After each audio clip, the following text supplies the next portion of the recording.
제가 강의 다닌다고, 아프리카 다닌다고 비행기를 1년에 얼마나 몇 시간을 타나 봤더니 한 110시간에서 120시간 정도 차더라고요. 그러니까 6일은 하늘에 떠 있는 거예요. 큰 비행기도 타지만 조그만 비행기 탈 때도 많거든요. 지방 도시 갈 때는. 그러면은 난기류에 걸릴 때가 많아요. 이번에도 잠비아에서 나오는데 난기류에 걸려갖고 그 옆에 이제 와인을 하나 받아놨는데 켜갖고 하늘로 와인을 튀는 거예요. 그럴 때 사람들이 비명을 지르고 막 성호를 긋고 난리가 나요. 느닷없이 그때부터 성호를 긋기 시작해. 난리가 나. 근데 저도 처음에는 그렇게 난기류가 걸릴 때 무섭기도 하고 두려운 마음도 들었어요. 근데 요즘은 어떤 생각이 드느냐면은 언제부터 무서워하기 시작하면 되냐면 떨어지기 시작하면서부터 무서워하면 돼. 그전에는 안 떨어질 거거든. 그러니까 말을 타는 즐기는 마음으로 타요. 그럼 만약에 이제 비행기가 떨어질 때 되면은 제가 이제 일어나갖고 사람들한테 얘기하면 돼요. 아무래도 우리 죽을 것 같다. 그러니까 이제 내가 천주교 신부니까 마지막 강복 줄 테니까 받고 가라. 우리 인간은 죽기 전까지는 절대 안 죽어요. 왜 죽는 게 싫으냐면은 사랑하는 사람과 이별 때문에 그래요. 더 이상 죽으면 사랑하는 남편, 자식, 부모, 아내 못 보잖아요. 근데 난 그것도 참 안타까워. 왜 안타까우냐면 살아있을 때는 개, 닭 쳐다보다가 꼭 죽고 나면은 그 앞에 영정사진 앞에서 통곡을 하고 우는 거예요. 왜 벌써 죽느냐고. 조금만 더 살았으면은 내가 잘해줬을 텐데. 살아있을 때는 사랑하지 않다가 꼭 죽고 나면 애절하거든요. 제가 본당 신부할 때 70 먹은 할머니가 있었어요. 중풍에 걸렸는데 평택에 있을 때 봉송체를 갔는데 할머니가 항상 하는 소리가 신부님 한 달에 한 번 나 찾아오는 건 신부님밖에 없다는 거예요. 너무너무 고맙다는 거예요. 아들이 하나 있는데 10년째 한 번도 안 찾아왔다는 거예요. 네 할머니가 돌아가셨어요. 그래갖고 내가 초상집에 갔는데 그 영정사진 앞에서 통곡을 하고 동네가 떠나가라 우는 자식이 하나 있더라고. 10년 동안 안 찾아온 자식이에요. 근데 이렇게 말하면서 울더라고요. 왜 어머니 벌써 죽느냐고. 조금만 더 살았으면 내가 효도했을 텐데 돈 벌어다가. 근데 저는 그 자식을 보고 이런 생각이 들었어요. 너는 엄마가 80까지 살아도 똑같이 말할 자식이야. 80이 돼도 왜 벌써 죽느냐고. 조금만 더 살았으면 내가 효도했을 텐데 라고 말할 자식이라는 생각이 들더라고요. 혹시 여러분들 자식들 중에 내 자식이 요즘 돈 버느냐고 바빠갖고 어버이날도 안 찾아오고 뭐 생일날도 안 찾아오고 어머니 내가 나중에 돌면 꼭 효도할게요 라고 말하는 자식이 있다면 그 자식이 나중에 돈 벌어서 효도할 거라고 기대하고 있다면은 어린 밤 푸너치도 없는 기대를 하고 있는 거예요. 지금 효도하지 않는 자식은 나중에도 효도하지 않아요. 저는 우리 집에 천사 같은 누나가 있어요. 올해 환갑이에요. 천사 같은 누나죠. 제가 평생 한 번도 싸운 적이 없어요. 우리 첫째 형, 둘째 형도 다 마찬가지. 누나가 제일인데 누나가 올해 환갑이에요. 환갑. 근데 내가 신학교 들어갔을 때 어머니 아버지는 성당에 안 다니셨어요. 그리고 내가 방학 때 여름 방학 때 이렇게 가방을 메고 이제 기숙사 이제 끝나고 여름 방학에 집에 오면은 어머니가 딱 문 열고 들어가면은 너 같은 자식 둔 적 없다고 나가라고 어딜 집에 들어오느냐고 집에서 쫓아내셨어요. 그러면 내가 뭐 나이가 어려? 그걸 못 나가? 들고 나가는 거예요. 나가서 어디로 가느냐? 누나네 집으로 가는 거예요. 누나는 그때 3살, 5살짜리 조카가 있었거든요. 근데 나를 정말로 100년 손님 맞이하듯이 맞이해줬어요. 그리고 용돈도 참 많이 줬어요. 난 집에서 쫓겨나고도 저녁에 친구들, 신학생들하고 술 먹고도 버스를 타고 다닌 적이 없어요. 택시 타고 집에 들어갔지. 누나네 집에. 그렇게 천사 같은 누나 그리고 세월이 지나서 30년의 세월이 훌쩍 지난 거예요. 누나는 이제 환갑이 됐고 난 이제 50이 이제 된 거죠. 근데 이 천사 같은 누나한테 말만 천사 같은 누나라고 그랬지 잘해준 적이 없어 내가 보니까. 그래서 이번 3월 달에 우리 천사 같은 누나한테 통장에 1,000만 원을 내가 넣어줬어요. 1,000만 원을. 많은 분들이 이렇게 박수를 치는데 그런데 가만히 생각해보니까 우리 천사 같은 누나는 내 영명 축일 때 예물로 50만 원, 100만 원씩 25년을 갖고 왔어요.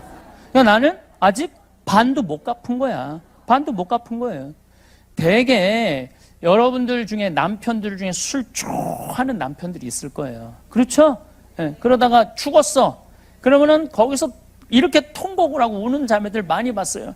이렇게 죽을 줄 알았으면 그 좋아하는 술이라도 한번 마음껏 먹게 할 걸. 이렇게 통곡하는 아줌마들이 있어요.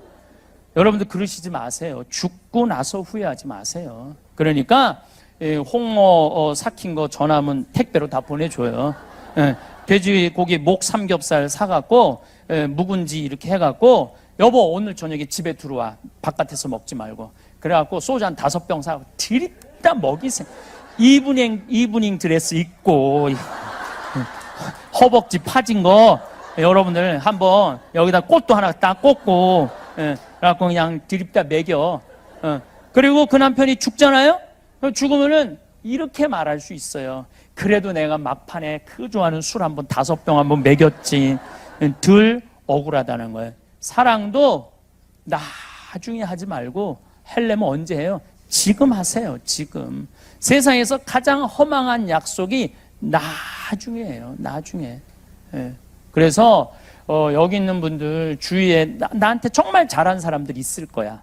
내 인생에 소중한 분들이 있을 거야. 그런 분들이 있다면은 여러분들 어떻게 해야 되냐면 정말 고맙다면 이스라엘 성지순례 티켓을 하나 끊어주든지 아니면은 이미자 콘서트를 하나 끊어주든지 표현하라는 거예요. 우리가 돈을 참 멋없게 쓰는 사람들이 많아. 이번에 수원의 한 본당에서 한 사람이 300억을 해먹었어요. 이자를 5천만 원 1억을 맡기면 이자를 15% 준다고. 15% 준다고. 그래서 이 사람들이 한 성당에서 맡긴 거야. 이 사람 전래 분과장이라는데 맡긴 거예요. 근데 여러분들 요즘 시대에 15% 이자 주는 데가 어디 있어요? 지금 저 국가 한국은행 공식적인 이자가 1.25%인데 그럼 2% 넘게 준다는 건 다 사기라고 생각하면 돼요. 다 사기라고 생각하면 돼. 그럼 이 사람들은 5천만 원 1억을 써보지도 못하고 날린 거예요. 1억 은행에다 맡기면 8만 원인데 15%면 거의 한 150만 원 한 달에 들어오는 거거든요. 그러니까 이 어려운 시절에 15% 이제 주겠다고 사기친 이 전래분과장이 나빠요? 아니면 15% 받아 먹겠다고 맡긴 이 사람들이 나빠요? 누가 나빠? 둘 다 나빠. 둘 다. 그런데 정말로 땅을 치고 통곡할 사람들은 5천만 원 1억 맡긴 사람들이에요. 이 사람들은 써보지도 못하고 날리는 거. 5천만 원이면 이스라엘 성지순례 10번 갔다 올 수 있는 거예요. 이스라엘 성지순례 10번 갔다 오시면은 여러분들은 예수님하고 트고 지낼 수 있어요.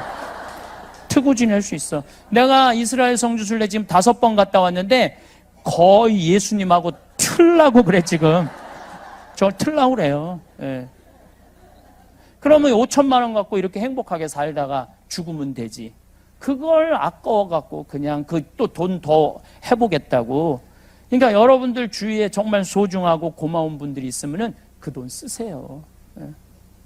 아까워하지 마세요. 그 쓸 때 내 인생이 빛이 나는 거야. 안 쓸 때는요, 인생이 빛이 날 수가 없어요. 그래도 죽는 게 싫어. 왜 죽는 게 싫으냐면 이 모양 이 꼴로 살다가는 죽어서 지옥에 갈까봐. 그런데 내가 아까 교보문고에 가서도 그 책을 몇 권 죽음에 관련된 책을 좀 사서 보는데 거기도 그런 얘기가 나오더라고요.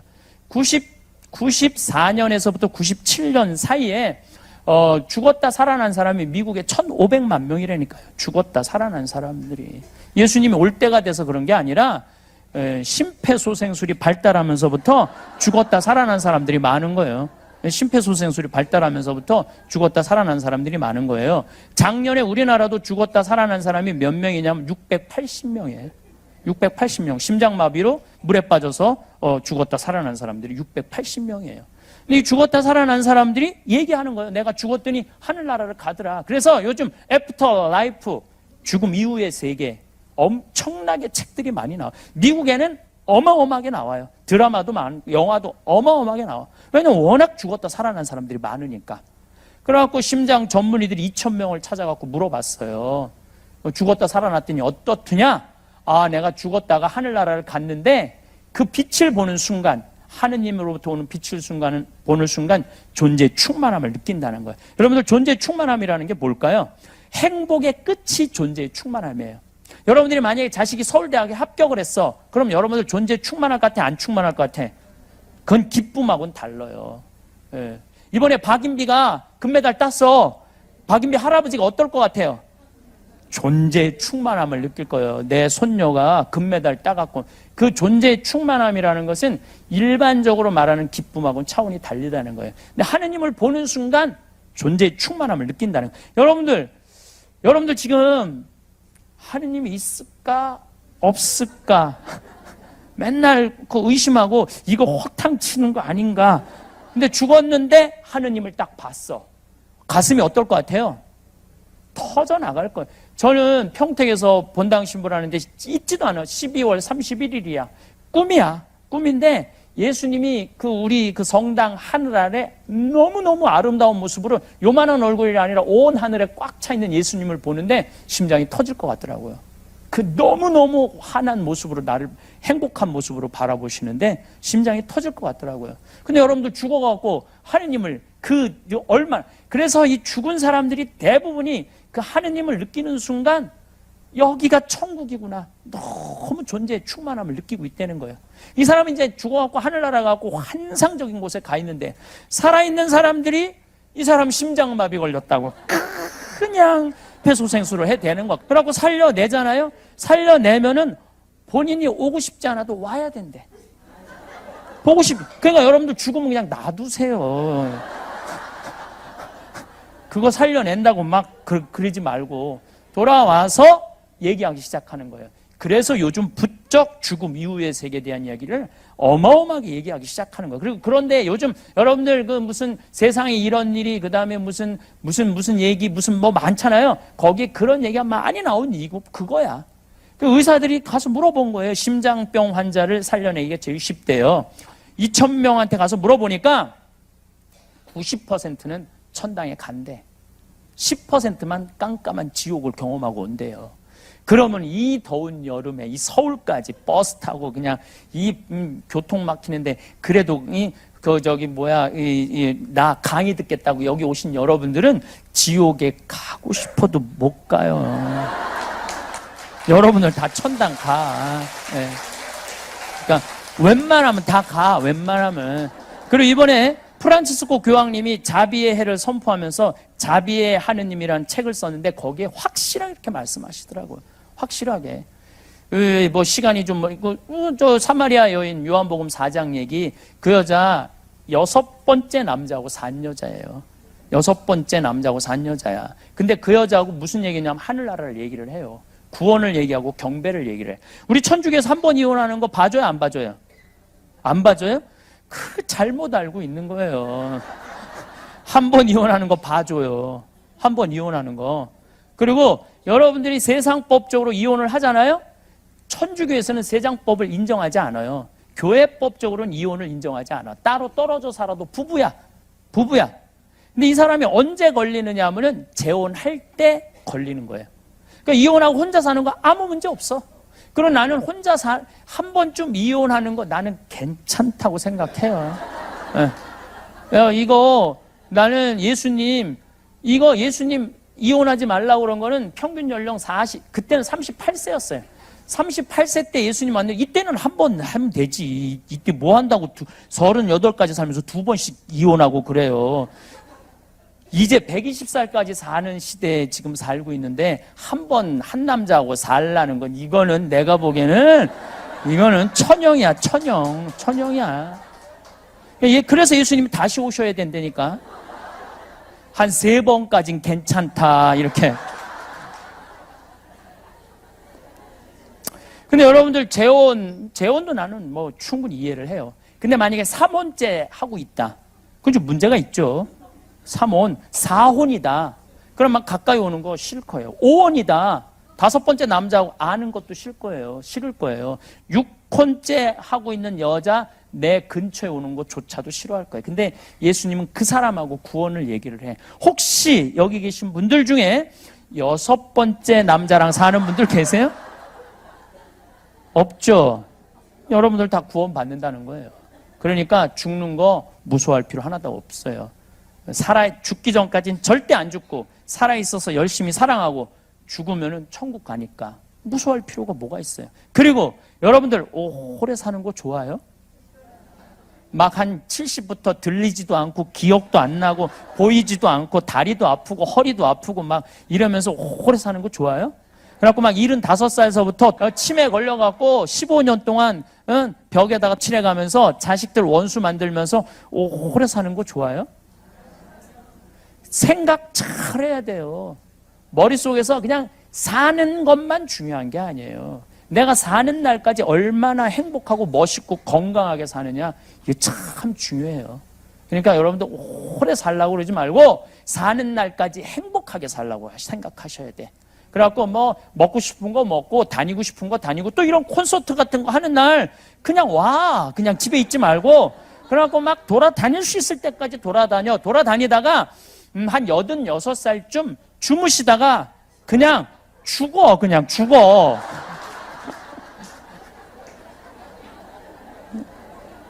그냥 그때 죽으면 누가 뭐라고 그래요? 네. 무서워할 것도 하나도 없고 마음대로 안 된다고 그러셨는데 어제 우리 생태마을에 91살, 우리 생태마을에 지금 나이 제일 많은 분이 오신 분이 102살이 왔었어요. 102살이 오셨는데 그분들 열심히 걸어 다니더라고요. 움직이더라고. 그분들은 돌아가실 때 어떻게 돌아가셔요? 움직일 수 있을 때까지 움직이시는 분들은 돌아가실 때 어떻게 돌아가시느냐 하면 지쳐서 죽는다니까. 지쳐서 죽어야 돼. 지쳐서. 사는 날까지 즐겁게. 저는 6년 전 4월 6일 날 위암 수술을 했어요. 근데 나 담당하던 수녀님이 신부님 같은 분 처음 봤다는 거예요. 왜 처음 봤냐 그러니까 아니 무섭지 않냐고. 내가 2월 달에 진단받았는데 4월 6일 날 수술인데 내가 그러더래요. 내 강의가 있어갖고 4월 3일까지 강의하고 들어가겠다. 그리고 수술 끝나고 3일 있다 나가야 되겠다. 강의가 지금 해놓은 강의들이 있어갖고. 그래서 나가더래요. 들어온 길에 쉬라고 그랬는데. 근데 수임이 전화해서 신부님 왜 병원에 안 오느냐고. 왜 가야 되니까 요즘 수술하면 다 호치키스로 찍어요. 예, 알죠? 예, 호치키스로 짰는데 호치키스 제거하러 와야 된다는 거예요. 그래서 내가 수임한테 그랬어요. 내가 지금 거기 호치키스 제거하러 갈 시간이 어딨냐. 내가 집에서 알아서 다 띄었다. 어렵지도 않은데 걱정하지 말아라. 그래서 난 내가 다 뛰었어 집에서. 뛰는 거 쉽더라고. 이렇게 뛰니까 시원하더라고. 내가 빼니까 이렇게 쭉쭉쭉쭉 잘도 빠져요. 참 쉬워 요즘은. 신부님 무섭지 않느냐고. 내가 멀쩡하게 낮에는 강의하고 밤에 내가 침대에 누워서 나도 고민했죠. 죽으면 어떻게 하나. 근데 내가 46살의 인생을 돌아보니까 50개 나라를 다녔더라고요. 그리고 성당을 2개 성당, 경기도 평택, 그 다음에 경기도 광주, 능평이라는 곳에 본당 신부를 했는데 2 성당 다 내가 정말로 사랑했고 사랑받았고 내가 원하는 대로 본당 사목했고 평창에 들어가갖고 얼마나 아름다워요. 많은 분들이 1년, 2년 기다렸다가 와서 행복을 느끼고 가고 그러면 됐지. 그리고 내가 가만히 생각해보니까 내가 다시 살아나서 건강을 회복해갖고 20년을 더 산다고 한들 인류를 구원할 것도 아니더라고 보니까. 나 하나 없어진다고 대단하게 심각한 일이 벌어질 것도 아니야 보니까. 그냥 이대로 가도 되겠다. 딱 하나 마음에 걸리는 거 있었어요. 부모님. 어머니 아버지가 너무 오래 살아. 안 죽어. 그러니까 어머니 아버지 앞쓰는 거 그거 하나 마음에 걸리지 다른 건 마음에 걸릴 거 하나도 없더라고요. 그냥 내가 사는 날까지 즐겁게 살다가 떠나는 날 즐겁게 떠나면 돼요. 우리가 오래 산다고 좋은 건 아니에요. 단 하루를 살더라도 즐겁게 살다가 떠나는 게 중요한 거지. 아니 50살서부터 80살까지 사는 거 지겨워 죽겠어. 힘들어 죽겠어. 그리고 30년을 살면은 그 삶의 의미가 있을까요? 여러분들은 매일매일 즐겁고 행복하게 사시라는 거예요. 그래서 죽기 전까지는 절대 안 죽어요.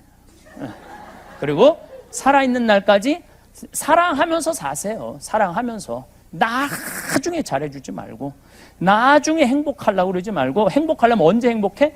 지금 행복하세요. 우리 막시모가 이번에 우리 성주순례 같이 갔는데 200명이 같이 갔어요.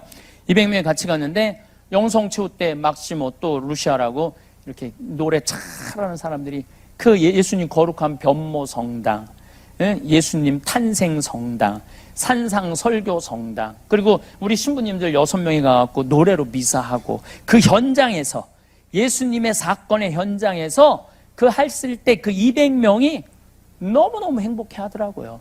저는 그 200명이 너무너무 예수님의 길을 따라가면서 행복해하는 모습을 보면서 나는 이 정도면 됐다. 교우들이 행복하면 됐다. 나도 물론 신부로서 이번 성지순례 특별한 은혜를 많이 받았죠. 그러니까 뭐 나중에 이거 다 소용없어. 가려면 언제가? 지금 가야 돼. 지금. 행복하려면 언제 행복해? 지금 행복해. 맛있는 거 사 먹으려고 그래도 나중에 사 먹지 말고 언제 사 먹어? 지금 사 먹으면 돼요. 그래서 잘 죽는 사람은 어떤 사람이 잘 죽느냐? 잘 사는 사람. 그래서 삶 껴안기라고 제가 책을 낸 게 삶 껴안기를 먼저 냈어요. 지금 죽음 껴안기 원고 준비하고 있어요. 죽는 것도 저는 좀 이 책의 이 죽음 껴안기를 이렇게 준비하면서 좀 죽음도 좀 낭만적으로 죽자. 좀 멋있게 죽자. 죽을 때도 안 죽으려고 뭐 살아있을 땐 생전 뭐 건강한 거 안 먹다가 딱 당신 암에 걸렸다 그러면 그때부터 산삼을 캐와라, 무슨 뭐 용한 의사를 대라, 누가 더 좋으냐. 그때부터 그러지 말고 산삼을 먹으려면 언제 먹어? 지금 먹어, 지금. 암에 걸려서 먹지 말고 지금 먹으세요. 용한 의사를 좋은 거 사 먹으려면, 내 진단 받으려면 언제 가? 지금 가. 그래서 내가 하는 얘기가 청국장을 사 먹으려면 지금 사 먹으라는 거야, 지금. 나중에 사 먹지 말고 사 먹으려면 지금 사 먹으라는 얘기죠. 지금 내가 건강한 게 훨씬 좋다는 거죠. 지금 우리나라 1살서부터 30살은 행복하냐? 30살은 60살 행복하냐? 60에서 120살은 행복하냐? 1살서부터 30살 이때는 뭐 해야 되는 나이냐면은 엄마 아빠랑 먹고 마시고 놀아야 되는 때예요. 먹고 마시고 놀아야 되는 때. 우리들이 이 먹고 마시고 노는 게 우리 가톨릭 신자들이 뭔가 예수님한테 미안하다고 생각하는데 절대 그렇게 생각하지 마세요. 부처님이 29살에 출가를 해요. 부처님이 29살에 출가를 하는데 6년 동안 고행을 하는데 어느 정도로 고행을 하느냐 하면은 하루에 빵 하나, 쌀 한 톨. 그리고 물은 자기 오줌을 받아 먹었어요. 그래갖고 이 부처님이 뭐라고 그러냐면 자기가 이 등에 구슬 꿰인 것처럼 이 등뼈, 디스크가 이 구슬 꿰인 것처럼 있고 앞에서는 뭐가 보였느냐면 이 배가 보이는 게 아니라 뱃속에 이 갈비가 다 들여다 보였다고 그랬어요. 6년 동안. 근데 너무너무 힘들더래요. 이거를 막 하고 그랬대. 아무것도 안 먹고. 너무너무 힘들더래.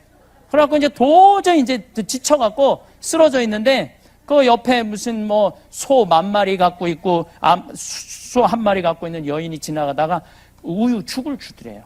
근데 그 우유 죽을 탁 먹는데 너무너무 행복하더래. 그리고 어떻게 하느냐면 해먹이라고 나무하고 나무 사이에 그물 거기에 누워서 바람이 싹 부는데 그때 깨달음이 오더래요. 그래갖고 이제 6명이 같이 수행을 했는데 나는 더 이상 이제 고행을 하지 않는다. 나는 내가 인생을 살아보니까 먹고 마시고 노는 거 안에 삶의 진리가 들어있더라. 여러분 우리가 착각하고 있어요. 보리수 밑에서 그 안 먹고 안 마셔서 부처님이 깨달은 게 아니에요. 부처님 언제 깨달았냐면 먹고 마시고 놀면서부터 깨달았다고 그래요. 그래서 그러면서 그런 얘기를 해요. 여인들이 와서 연주를 지나가면서 하는데 그 쥐자 하는 여인이 그러더래. 현을 너무 꽉 조이지 말아라. 끊어진다. 너무 풀르지 말아라. 음이 안 나온다. 적당히 해야지 아름다운 음도. 우리 인생도 똑같아요. 고행한다고 이쪽으로만 그냥 고행만. 여기도 아마 그런 분들 몇 있을 수 있어. 조금 보여 몇 명이. 우리 예수님 십자가에 매달린 거 생각하고 그냥 밥도 안 먹고 맨날 단식기도 하고 막 이러는 사람들이 있어요. 내가 좀 호강하면 이거 예수님한테 미안하다고 그러고 그런 분들은 끊어질 수 있어요. 또 너무 늘어지는 사람은 아무 음도 안 나올 수 있어. 그래서 부처님이 항상 하는 얘기가 적당히 먹고 적당히 마시고 적당히 놀아야지 인생에 풍요가 있다는 거예요. 깨달음이 있다는 거예요. 그래서 우리 지금 이 1살서부터 30살은 뭐 해야 되는 나이냐면 먹고 마시고 놀아야 되는 때예요. 누구랑? 엄마 아빠랑. 먹는데 정나는 거예요. 그리고 노는데 사랑이 피는 거예요.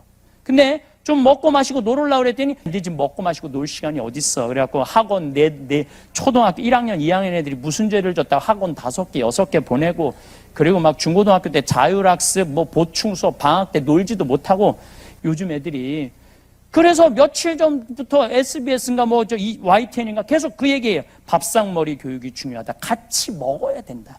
근데 우린 같이 안 먹잖아요. 내가 영어학원 다니는데 영어학원 다닐 때 보면 애들이 어떻게 해요? 가방 초등학교 애들이 2개, 뒤에 하나, 가슴에 하나. 그 요즘은 또 패션 있는 애들은 여행용 가방을 끌고 다녀요. 여행용 가방을. 초등학교 1학년 애들이 여행용 가방 끌고 다녀요. 신기하더라고. 그러니 걔네들이 엄마 아빠랑 먹고 마시고 놀 시간이 어딨어. 가장 요즘 가슴 아픈 상담이 뭐냐면 초등학교 4학년 때 자기 자식을 캐나다, 미국, 호주 혈혈단신 유학을 보내는 거예요. 그럼 여러분들 걔네들이 유학 가면은요 제일 먼저 부닥치는 게 뭐냐면은요 인종차별이에요. 얼마나 수치스러운 차별을 겪는지 몰라요. 근데 부모들은 그걸 몰라. 그리고 언어 장벽이에요. 뭐 가면 된다고 그러지만 그 1년, 2년 동안 애들이 겪는 마음고생 얼마나 대단해요. 그리고 중학교 올라가면은 그 사회 속에, 백인 사회 속에 들어가는 게 아니야. 그냥 한국에서 어쩔 수 없이 그 미국으로 쫓겨난 애들끼리 모여서 자기네들끼리 노는 시작하는 거. 노래방 다니고 술 먹고 담배 피고 이게 그때는 군중 심리가 있어서 한 놈이 하면 다 하게 돼 있어요. 다. 그래갖고 대학교 졸업도 못하는 애들이 태반이라고 생각하면 돼요. 대학교 졸업도 못하는 애들이 태반이라. 10명 중에 9명은 실패한다고 보면 돼요. 제가 캐나다 토론토 대학에 세미나 갔을 때도 토론토 대학은 한국 사람, 캐나다 사람 상관없어. 대개 1학년 때 반을 다 잘라내요. 대학 반 다 잘라내요. 4학년까지 졸업하는 경우는 30%, 20%밖에 안 돼. 그 우리나라 애들이 가고 얼마나 성공할 것 같아요? 얘네들은 어떤 애들이냐면 가지도 오지도 못하는 애들이에요. 미국에 들어가지도 못하고 한국에 돌아오지도 못하는 애들이야. 근데 더 슬픈 건 뭐냐면 엄마하고 10년 동안 아빠하고 한 5년 동안 떨어져 살기 때문에 어떤 일이 벌어지느냐 하면은 외로움병에 걸려 있는 거예요. 먹고 마시고 놀지 않은 애. 제가 얼마 전에 어떤 아이, 얘는 미국에 그냥 있는 거야. 엄마가 가고 매일 취직도 안 되고 집에서 엄마랑 같이 있는 거야. 얼마나 매일 보면 승질 나요, 안 나요? 취직도 안 한 애가. 엄마가 잔소리하니까 엄마를 때리는 거야. 24, 5살짜리가 엄마 때리면 엄마 허리도 아프대는데. 걔는 뭐 세례받은 애도 아니야. 그 누나가 나한테 와서 상담을 한 거예요. 어떻게 하면 좋으냐고. 정신 나간 집들이죠. 그리고 얼마 전에는 어떤 우리나라에서 명문대학 집어넣는다고 그 과외 선생한테 계속 협박당하고 19억을 뺏긴 사람이 있어요. 기억나시죠? 네. 그 19억 갖고 엄마가 아들이랑 애가 한양대학 다녔더니 한양대학이면 어디야? 우리 조카애들은 저 지방대학 다 다니고 있는데 한양대학이면 어디야? 19억을 가지고 그저 엄마 아들하고 먹고 마시고 놀았다면 걔는 이 세상에서 제일 행복한 애 됐을 거예요. 근데 우리 지금 애들은요 부모하고 먹고 마시고 놀지 않아. 그냥 대부분이 정신병에 들은 거예요. 지금 걔네들이 앞으로 벌일 세상은 상상을 초월할 세상이에요. 지금 벌어지는 일은 일도 아니라고 생각하시면 돼요. 지금 부모님하고 먹고 마시고 놀지 못한 애들이 앞으로는 사회에 상상도 못할 일들이 벌어져요. 여러분들 예수님 왜 71마리 찾아 떠나는 줄 알아요? 양 99마리는 놔두고 왜 한 마리 찾아 떠나는 줄 알아요? 한 마리가 문제예요. 한 마리가. 이번에 프랑스 리스에서 80명 트럭으로 그게 한 마리야. 길 잃은 양 한 마리야. 또 이집트에서 독일로 그 비행기 몰고 가다가 그냥 알프스에다 들이받은 애 있죠? 그 한 마리 때문에 죽은 거예요. 근데 100마리 중에 한 마리가 길을 잃으면 해결책이 있어요. 근데 100마리 중에 50마리가 길을 잃었다면은 그 사회는 유지될 수 없는 사회예요. 지금 우리 중고등학교 잘하는 아이들 중에 내가 보기에는 한 마리가 아니야. 길 잃은 애들이 50마리, 60마리 되는 애들, 그 정도 넘는다고 봐요. 그럼 한 마리가 그 사고를 일으키는데 지금 50마리, 60마리 되는 애들 어떻게 할 거야? 정말 심각한 문제예요. 우리 생태마을에서 누가 일을 잘하느냐? 예, 엄마 아빠랑 먹고 마시고 논 애들이 일 잘하더라고요. 다른 거 하나 없어.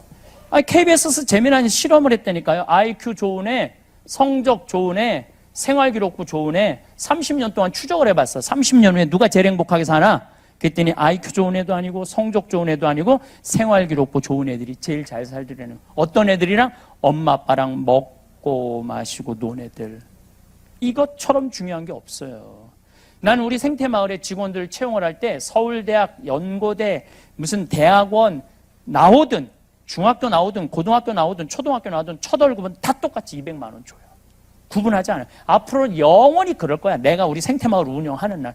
왜 똑같이 월급을 주느냐면 무슨 매주 띄우는데 왜 서울대 졸업장이 필요해.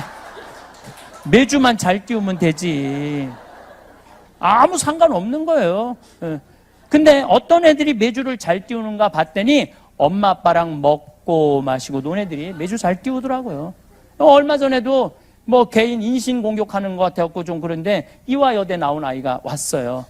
그리고 뭐 특별한 요리도 배웠대. 일주일을 못 버티고 나갔어요. 왜냐하면 사람들이랑 먹고 마시고 노는 걸 할 줄 모르더라고. 자기만 똑똑했지. 사람들 존중하고 사람들하고 어우러지는 걸 못해요. 그래서 미국은 이미 벌써 하버드대 이거 따지지 않아요. 이제는 그 아이가 얼마나 심성이 좋으냐. 그걸 뭐라고 하냐면 인문학적 성향이 좋으냐.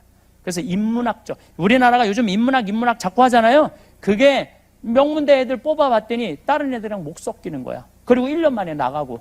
그러니까 이제는 인문학적 소양을 요구하는 거예요. 인문학적 소양. 인간, 얼마나 인간미가 흘러 넘치느냐. 이걸 보는 거죠. 그러니까 엄마 아빠랑 먹고 마시고 논 애들이 되는 거야. 그럼 30살서부터 60살은 행복하냐? 이때는 여행은 가슴이 떨릴 때 가야지 다리가 떨릴 때 가면 안 된다니까요. 근데 이때 가야 되는데 애들 공부시킨다고 유학 보낸다고 안 가요. 근데 이 엄마들 하는 말이 있어. 엄마는 안 먹고 안 마시고 안 놀아도 돼. 너 출세하는 게 엄마의 기쁨이고 행복이야. 얘 출세하는 게 기쁨이고 행복이라고 얘기를 합니다. 어떤 아버지가 딸을 서울대학 졸업시켜갖고 삼성에 취직을 시켰어요. 근데 이게 잘난 척하고 서울에서 혼자 노처녀로 사는 거예요. 설날 왔어요. 딸한테 말해요. 너 왜 시집도 안 가고 혼자 노처녀로 사느냐? 내가 공부를 못 시켜놨냐? 얼굴이 못생겼냐? 직장이 나쁘냐?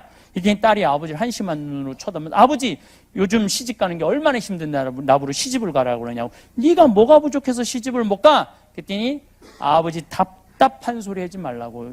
대통령도 못 간 시집을 내가 어떻게 가느냐고. 대통령도 못 간 시집을 내가 어떻게 가느냐고. 예. 보니까 대통령도 뭐 시집도 안 가고 막 그냥 혼자 그냥 저렇게 사는 거 보니까 시집 가는 게 어렵긴 어렵죠. 예, 생각해보니까 또 밀릴 수가 있어? 그러면은 너 그렇게 잘났으면 너 대통령이라도 해보라고. 그랬더니 딸이 한다는 소리, 아버지 한심한 소리. 아버지가 대통령을 했어야지 나도 해볼 거 아니냐고. 여러분들 자식들을 대통령 만들고 싶으면 누가 먼저 대통령이 되려냐면 여러분들이 먼저 대통령이 돼야 돼요. 자식을 출세시키고 싶으면 누가 먼저 출세해야 돼? 여러분들이 먼저 출세해야 돼. 자식을 철들게 하고 싶으면 누가 먼저 철이 들어야 돼? 여러분들이 먼저 철이 들어야 돼요. 근데 지금 대한민국에 50대, 60대들이 철 들어 있나요? 나는 굉장히 의문점이 많아요. 철이 든다는 건 뭐냐면 신념이 있어야 돼. 삶에 대한 신념이 있어야 되고 삶에 대한 가치관이 있어야 돼. 나는 어떤 신념으로 인생을 살 것이고 어떤 가치관으로 살아갈 것이라는 이런 게 확고한 사람들은요, 애들이 부모를 그걸 보고 자라요. 근데 내가 며칠 전에 퀸이라는 잡지에 기자들이 저하고 인터뷰하러 왔어요. 근데 내가 무슨 얘기를 했냐면 요즘은 부모가 자식한테 신념 가치관을 전해주는 부모가 어디 있냐. 기껏 한다는 소리가 공부해라는 말밖에 더 해냐. 평생. 공부하라는 말에 신념이 있냐 가치관이 있느냐. 그랬더니 그 남자 기자가 그런 얘기를 하더라고. 신부님 저도 가만히 생각해보니까 엄마가 한 번도 당신의 신념에 대한 가치관에 대한 얘기를 했던 적이 없다는 거예요. 한 번도. 여러분들은 어떠세요? 여러분들은 여러분들의 삶의 가치관이나 신념이나 내가 어떻게 인생을 살아가겠다라는 걸로 애들한테 얼마나 얘기를 나눈 적이 있어요? 사실 거의 없거든요. 그러니까 아무것도 전해주는 게 없는 거야. 그러니까 이 30대부터 60대들 자식 출세하는 게 자기 기쁨이고 자기 행복이라고 하지만은 이거는 허상에다가 두고 하는 거예요. 그리고 자식이 출세한다고 여러분들이 행복하지 않아요. 자식이 잘 된다고 한들 여러분들 행복하지 않아요. 출세한 자식일수록 여러분들 더 무시해요. 그렇죠? 그러면은 60세부터 120세는 행복하냐? 내가 이 자꾸 120세라고 얘기하는데 여러분들 이것도 잘 생각하셔야 돼. 왜 120세라고 지금 60살 되신 분들은 몇 년을 더 살아야 되냐면 60년을 더 살아야 돼요. 지금 60살 된 분들은 60년 더 살아야 돼요.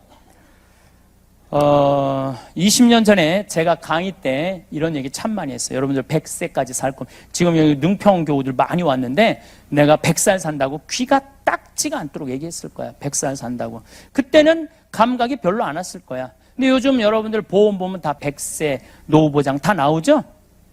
그렇게 된 거예요. 100세. 근데 앞으로 지금 60살 되신 분들 20년 지나고 나면 겨우 80살이야.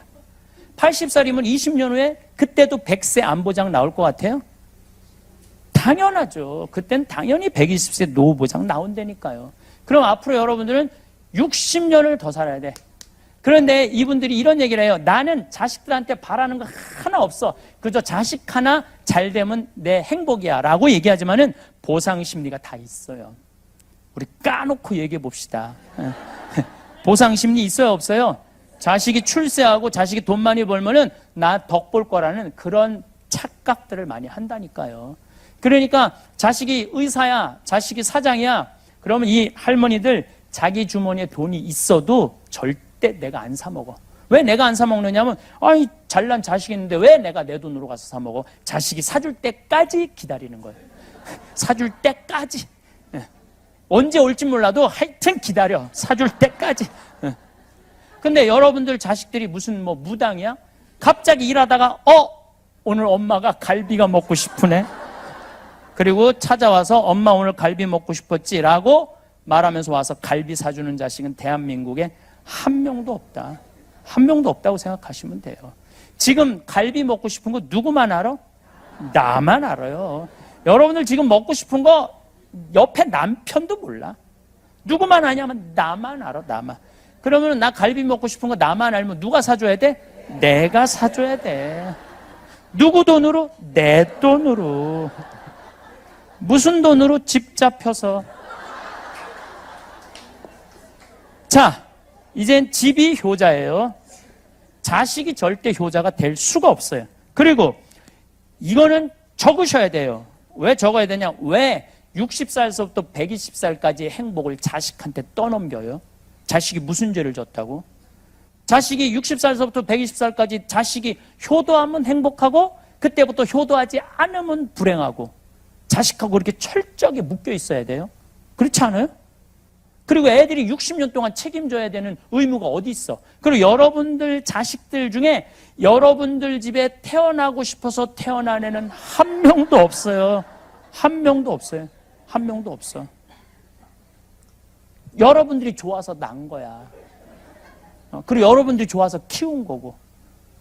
근데 자식한테 왜 늙어서 60년 그것도 빨리 죽어주면 좋은데 죽지도 않으면서 나 계속 책임지라고 계속 원망하잖아요. 내가 너를 어떻게 키웠는데 내가 먹지도 않고 마시지도 않고 놀지도 않고 너를 어떻게 키웠는데 계속 자식한테 부담 주는 거예요. 그러니까 자식이 가다가 안 가는 거예요.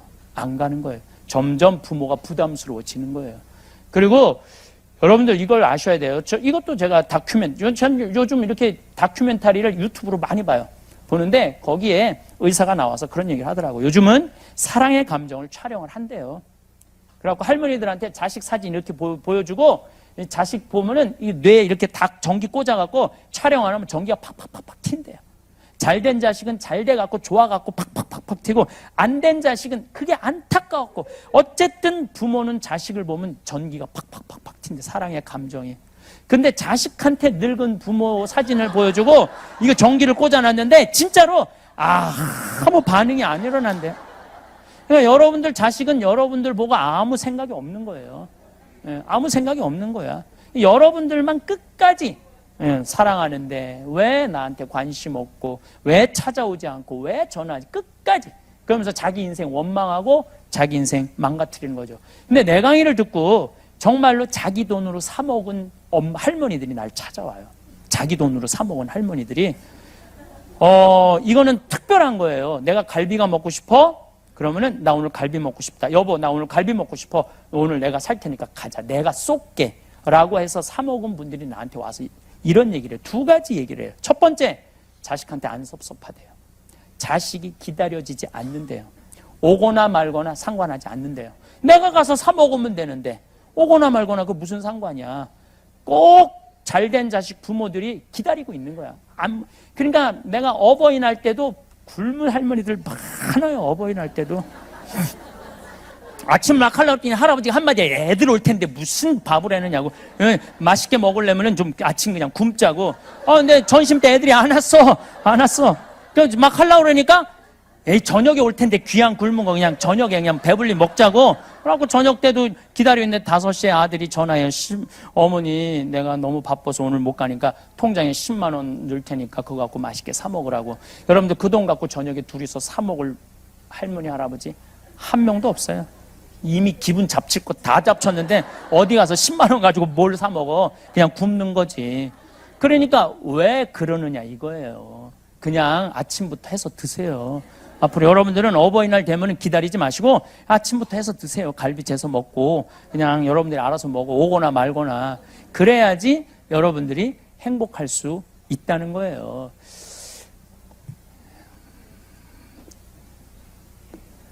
(60살서부터) (120살까지) 내 인생의 주인공은 나라는 거예요. 그리고 이분들이 이런 얘기를 해요. 어떤 얘기를 하느냐면은 내가 내 돈으로 사 먹어 보니까 남은 인생을 나 스스로 책임질 수 있겠다라는 생각이 들더래요. 그리고 내가 최근에 날 찾아온 분 중에 아주 기가 막힌 분이 날 한 분 찾아왔어요. 강남 여의도에 빌딩이 3채가 있대요. 아들은 하나는 의사, 하나는 교수, 하나는 사장이래요. 근데 이분이 40에 혼자 됐대. 이분은 여의도 순복음교회 다닌대요. 난 우리 천주교만 예수님 십자가 생각하고 희생하라고 그랬는 줄 알았더니 순복음교회도 예수님 생각하고 희생하고 살라고 가르치네요. 근데 자기는 그렇게 평생을 살면서 네가 먹고 싶으면 네 돈으로 가서 사 먹으라는 설교를 교회에 나가도 들어봤던 적이 없대요. 항상 희생하고 봉사하고 나누라는 얘기만 들었지 자기를 위해서 사 먹으라고 그런 얘기를 들어봤던 적이 없대요. 근데 어느 날 갑자기 평화방송을 보는데 내가 그러더래요. 갈비 먹고 싶으면 지 돈으로 사 먹으라고. 왜 자식이 올 때까지 기다리느냐고. 이분은 차도 1억이 넘는 기사 대소 왔어요. 우리 평창까지 기사 대소 왔는데 참 얼마나 대단한 분이야. 돈이 많아. 근데 돈이 그렇게 많아도 자기 돈으로 사 먹을 생각을 안 한 거죠. 근데 사 먹어 보니 자식이 셋이 안 와도 안 섭섭하더래요. 그래서 2년 전부터 자기 혼자 너무너무 즐겁게 산대요. 오거나 말거나.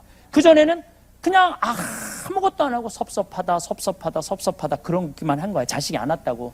그러니까 60살 이후부터는 자식이 여러분들 행복을 책임지는 게 아니에요. 60살 넘어서부터 누가 내 행복을 쳐? 내가 내 행복을 알아서 책임지는 거야. 여러분은 가족을 위해, 자식을 위해, 생계를 위해 하루하루 해야 할 일들을 해내며 살아왔습니다. 그 과정에서 자연스럽게 내 마음보다는 다른 사람의 필요를 먼저 헤아렸고 내 감정보다는 상황의 요구를 우선했습니다. 그렇게 맡은 역할에 충실하다 보니 어느새 내 인생의 결정권을 조금씩 다른 곳에 내어주고 있었습니다. 언젠가는 나도 하고 싶은 걸 해야지. 언젠가는 나도 쉬어야지. 언젠가는 나도 내 시간을 가져야지. 그렇게 생각하며 오늘을 또 미뤄왔습니다. 그 언젠가가 정확히 언제인지 모르면서도 지금이 아니라는 것만은 분명했습니다. 아직은 때가 아니라고, 아직은 해야 할 일이 남았다고 스스로를 다독이며 하루를 보냈습니다. 그러다 보면 하루가 가고 한 달이 가고 계절이 바뀝니다. 하지만 그 언젠가는 좀처럼 오지 않습니다. 이런 삶이 잘못된 것은 아닙니다. 누군가는 해야 할 일들이었고 여러분은 그 일들을 해냈습니다. 하지만 그 과정에서 조용히 사라진 것이 있습니다. 바로 내 인생의 주인 자리였습니다. 주인공이 아니라 조연으로, 때로는 배경으로 살아온 시간들. 그 시간이 쌓이고 쌓여서 이제는 주인공 자리로 돌아가는 길조차 낯설게 느껴집니다. 내가 원하는 것이 무엇인지 묻는 일조차 어색해졌습니다. 많은 분들이 스스로를 탓합니다. 왜 진작 내 인생을 챙기지 못했을까? 왜 그때 용기를 내지 못했을까? 왜 나는 이렇게 살았을까? 하지만 이것은 개인의 문제가 아닙니다. 우리가 살아온 시대는 개인보다 가족을, 나보다 우리를 강조했습니다. 책임을 다하는 것이 미덕이었고 참고 견디는 것이 성실함의 증거였습니다. 자기 자신을 챙기는 것은 어딘가 이기적으로 보였고 내 감정을 먼저 생각하는 것은 철없는 일처럼 여겨졌습니다. 그런 환경 속에서 여러분은 최선을 다했을 뿐입니다. 문제는 능력이 부족해서가 아니었습니다. 의지가 약해서도 아니었습니다. 단지 결정권을 조금씩 내려놓으며 살아왔을 뿐입니다. 처음에는 의식적으로, 나중에는 습관적으로 그렇게 주인 자리를 비워둔 채 살아온 것입니다. 누군가의 의견이 내 의견보다 중요했고 누군가의 편안함이 내 편안함보다 우선이었습니다. 그것이 당연하다고 생각했습니다. 그런데 여기서 중요한 이야기를 해야겠습니다. 이 인생의 주인공이 된다는 것은 거창한 변신을 의미하지 않습니다. 갑자기 모든 것을 바꾸거나 새로운 사람이 되어야 하는 것도 아닙니다. 주인공이란 단지 내 감정과 선택을 존중하는 사람입니다. 내 마음을 먼저 살피고 내 몸의 신호를 듣고 내 하루를 내가 결정하는 사람입니다. 그 이상도 그 이하도 아닙니다. 구체적으로 말하면 이런 것입니다. 가고 싶지 않은 자리에 억지로 가지 않는 것, 피곤할 때 미안해하지 않고 쉬는 것, 체면보다 내 건강을 먼저 챙기는 것, 남들의 시선보다 내 마음의 평안을 우선하는 것, 이런 작은 결정들이 모여서 주인공의 삶을 만듭니다. 화려한 성취나 대단한 성공이 아니라 일상의 작은 선택들입니다. 예를 들어볼까요? 집에서 쉬고 싶은 날이 있습니다. 몸이 피곤하고 마음도 지쳐 있습니다. 하지만 모임이 있어서 혹은 누군가의 부탁이 있어서 나가야 할 것 같습니다. 이럴 때 주인공은 내 상태를 먼저 확인합니다. 지금 내게 정말 필요한 것이 무엇인지 묻습니다. 그리고 쉼이 필요하다면 정중하게 거절합니다. 미안해하지 않습니다. 내 몸과 마음을 돌보는 것이 이기적인 행동이 아니라는 걸 알기 때문입니다. 오히려 그것이 나를, 그리고 결국에는 주변 사람들을 위한 일이라는 것을 압니다. 또 다른 예시입니다. 무언가를 먹고 싶습니다. 특별한 이유 없이 그저 오늘 그것이 땡깁니다. 하지만 혼자 먹기엔 뭔가 부담스럽고 누군가에게 말하기엔 사소해 보입니다. 이럴 때 주인공은 그냥 먹습니다. 큰 이유가 필요하지 않습니다. 내가 원한다는 것 자체가 충분한 이유입니다. 누군가를 설득할 필요도 정당화할 필요도 없습니다. 혹은 이런 상황도 있습니다. 오늘은 아무것도 하기 싫은 날입니다. 특별히 아픈 것도 아니고 급한 일이 있는 것도 아닙니다. 그냥 멍하니 있고 싶은 날입니다. 예전에는 이런 날이 찾아오면 죄책감이 들었습니다. 뭔가를 해야 할 것 같았고 이렇게 시간을 보내는 것이 낭비처럼 느껴졌습니다. 하지만 주인공은 이런 날을 허락합니다. 아무것도 하지 않는 것도 선택이고 그 선택을 존중합니다. 이런 작은 선택들이 처음에는 낯설게 느껴질 수 있습니다. 이기적이라는 생각이 들 수도 있습니다. 하지만 이것은 이기심이 아닙니다. 이것은 나를 존중하는 행위입니다. 내 삶에 내가 존재한다는 것을 확인하는 방식입니다.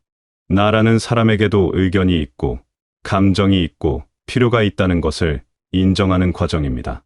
지금 이 시점이야말로 주인공이 되기에 가장 좋은 때입니다. 이상하게 들릴 수 있지만 사실입니다.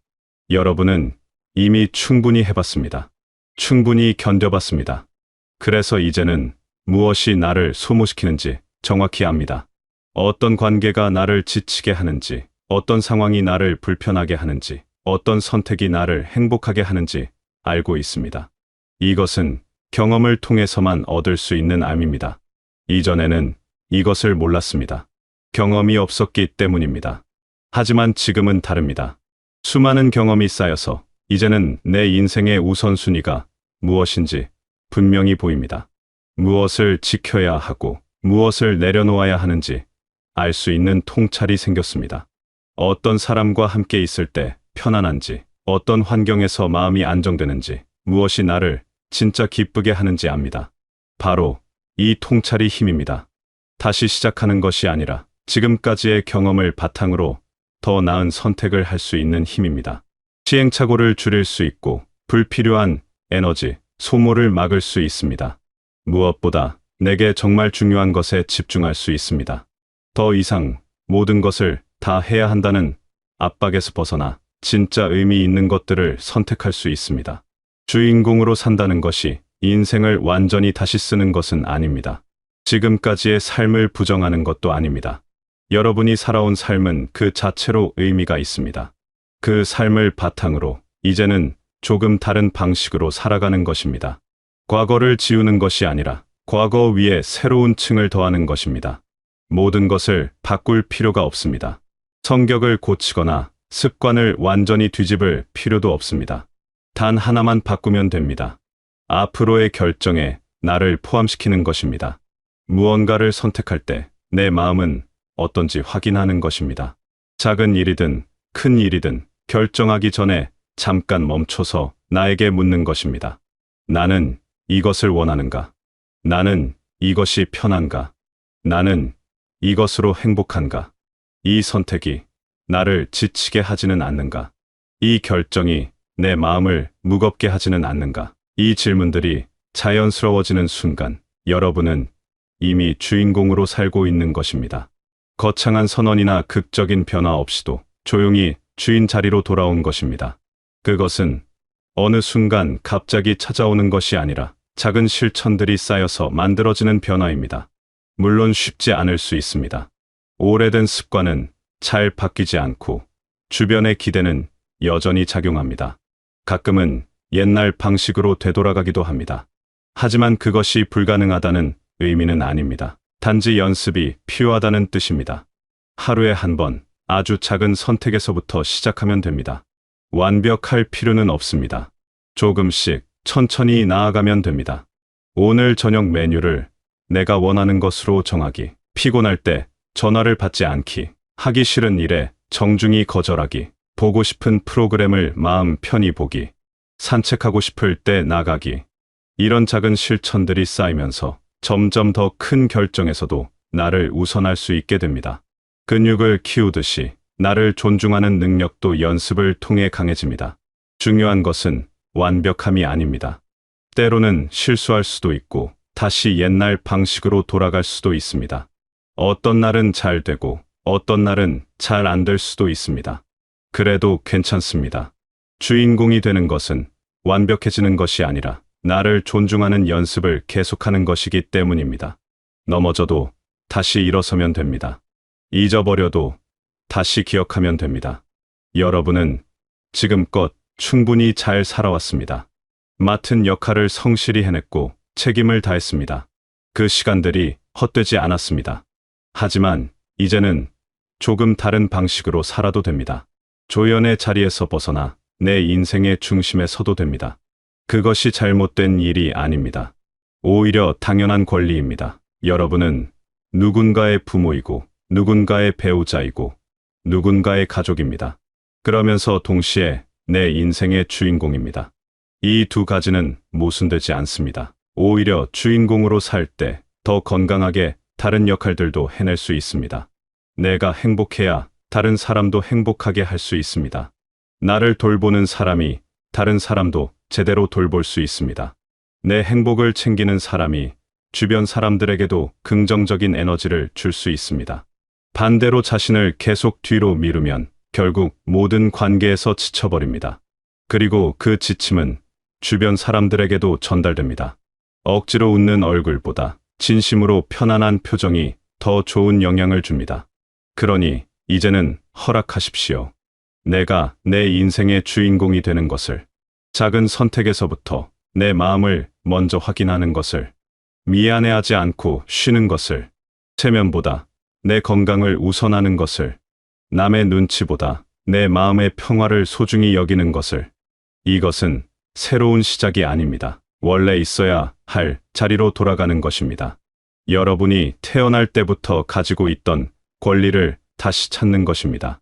내 인생의 주인은 처음부터 여러분이었습니다. 단지 잠시 그 자리를 비워두었을 뿐입니다.